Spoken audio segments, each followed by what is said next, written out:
Well, another Eagles legend bites the dust. A week after Jason Kelce announced his retirement, Fletcher Cox is announcing his. Which raises the question, will he make it into the Pro Football Hall of Fame one day? Well...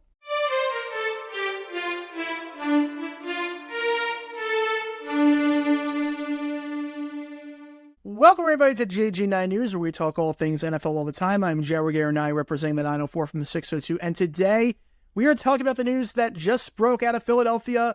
Longtime Eagles defensive tackle Fletcher Cox, after playing every season with the team since 2012, been there for over a decade, phenomenal player. He announced that he is going to hang it up. We had some speculation that this might be happening, and now Fletcher Cox, before the start of the league year, officially announcing his retirement from the NFL. In a statement put out by Cox, he said, "After much reflection, I made the decision to retire from the game of football. I gave everything I had to this team and to this city. I don't know what's next for me, but I do know that I'm forever grateful for my time here in Philadelphia and with the Eagles organization.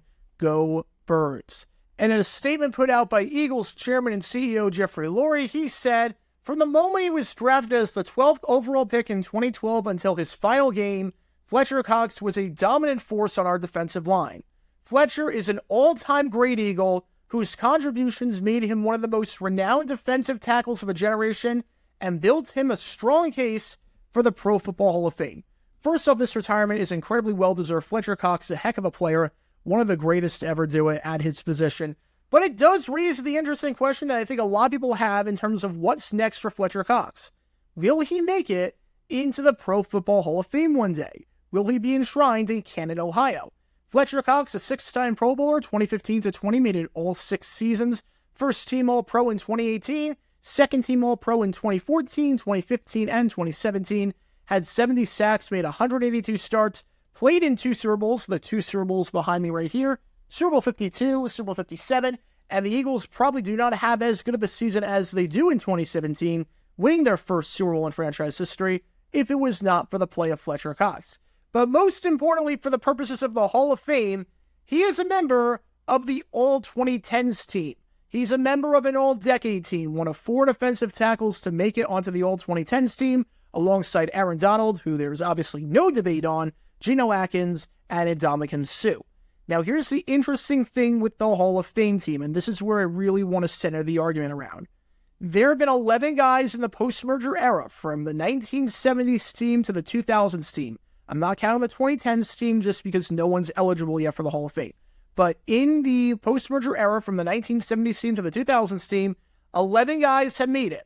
4 guys each year, and then Warren Sapp made it multiple decades, made it in the 1990s, and made it in the 2000s. Of those 11 guys, 7 of them are in the Pro Football Hall of Fame. So you're not a lock to make it as an offensive tackle if you're on a Hall of Fame All-Decade team, but you are in a really good spot. But I think the interesting thing with Fletcher Cox, you know me, I'm a big history guy when it comes to NFL history.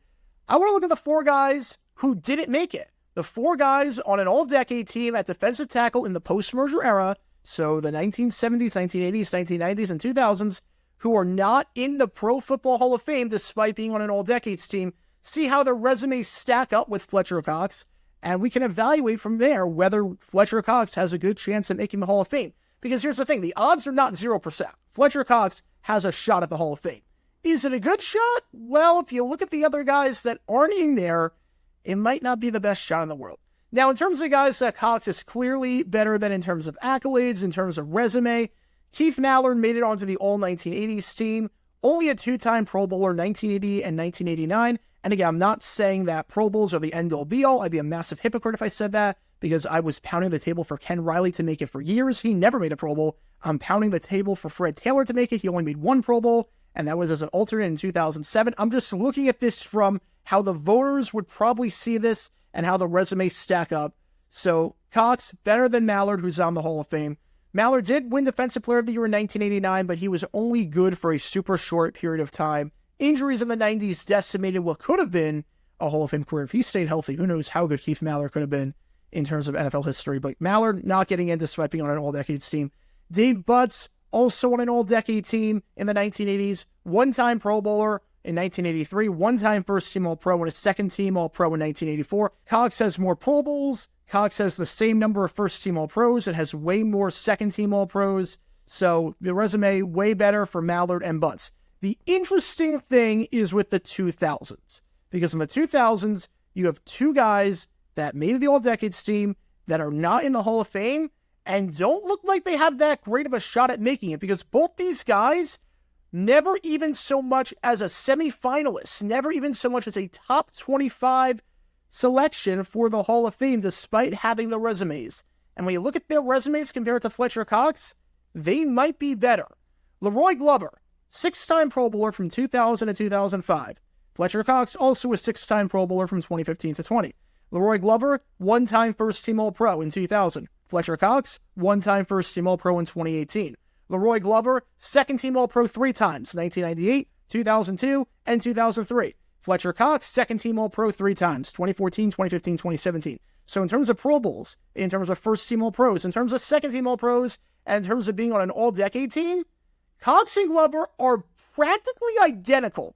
Now, the con for Glover compared to Cox is he doesn't have a championship, but the pro is that Glover had a season where he led the NFL in sacks in 2000, and he got Defensive Player of the Year votes. He finished second in 2000 behind Baltimore Ravens linebacker and future Hall of Famer Ray Lewis. On top of that, Leroy Glover has more sacks than Fletcher Cox has. Now, obviously, sacks are not the end-all be-all for defensive tackles, but Glover has 83.5, Cox has 70.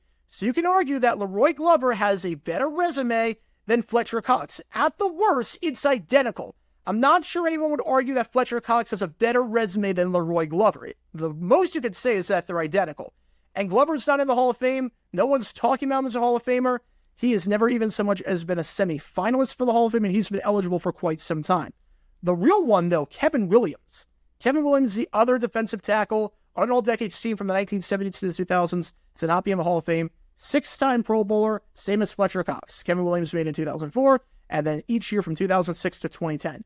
He was a first-team All-Pro 5 times. 2004, 2006, 2007, 2008, and 2009. Fletcher Cox, only once did he make it onto the first-team All-Pro list. Now, obviously, Kevin Williams, no championships. He has fewer sacks than Cox has, 70 for Cox, 63 for Williams. But I think a lot of people would say Kevin Williams might deserve to be in the Hall of Fame. He was one of the best defensive tackles of his era. He was maybe the best defensive tackle of his era, you could argue. First-team All-Pro 5 times, Fletcher Cox only once, and Kevin Williams never even so much as a semi-finalist. And he has a better resume than Leroy Glover has. Glover also never even so much as a semi-finalist. Kevin Williams, same thing. Now, what stinks, I don't know why the NFL did this, but for the 2010s team, they did not distinguish it between first-team and second-team All-Pro. First-team All-Pros, every single one has made it. Every single first-team All-Pro from the 1970s to the 2000s in terms of the All-Decade team has made it. Second team is where it gets a bit dicey. And all we know from the 2010s team is that Aaron Donald was a unanimous selection. So he's a first-team All-Decade member. He'll get in. The other guys, we don't know who had priority, whether Geno Atkins was the other first-team guy, whether Ndamukong Suh was the other first-team guy, or Fletcher Cox was the other first-team guy. Because that might change the equation in the eyes of the voters. But they didn't do that for the 2010s team. I don't know why. I'm really annoyed about that. But either way, Fletcher Cox, very similar resume to Leroy Glover, who's not stiff in the Hall, and worse resume than Kevin Williams, who is not making the Hall anytime soon, as right or as wrong as that is. So unfortunately, if you're an Eagles fan, like I said with Jason Kelce, first ballot Hall of Famer, I'd be surprised if he's not in the Hall of Fame. At the minimum, on the second ballot, I think Jason Kelce is a first ballot Hall of Famer. And I'd even go as far as saying that he's a first ballot lock. Fletcher Cox, I'm not sure he's making it. I don't think he makes it. The only way I think he makes it is down the road as a senior committee member. Now, I'm not saying the odds are 0%. There could be a very weak field one year. But for the most part, I'd be very surprised if Fletcher Cox is in the Hall of Fame. Either way, it doesn't take away from the incredible career that Fletcher Cox had. An incredible Eagles player for over a decade. One of the best of his generation. And he'll be fondly remembered and sorely missed in the eyes of Eagle fans and NFL fans everywhere. Congrats on your retirement, man. You've earned it. We'll see if the Hall of Fame is next, but that'll be an interesting debate when you become eligible 5 years down the road. Personally, I don't think he gets in. Not that I would complain if he does get in, but based on history, based on the Leroy Glover comparison, the Kevin Williams comparison, I'm not sure he's getting in anytime soon. But what are your thoughts on Fletcher Cox? How do you remember his time with the Eagles? Do you think Fletcher Cox makes the Hall of Fame? Do you think he should be in the Hall of Fame? Let me know your thoughts in the comments down below. And that's going to do it for this episode of JG9 News. Be sure you like and subscribe. It helps the channel out a lot. And be sure to check out my main channel, JaguarGator9, where we talk all things NFL history all the time. Until next time, this is JaguarGator9 signing off. And as always, go Jags.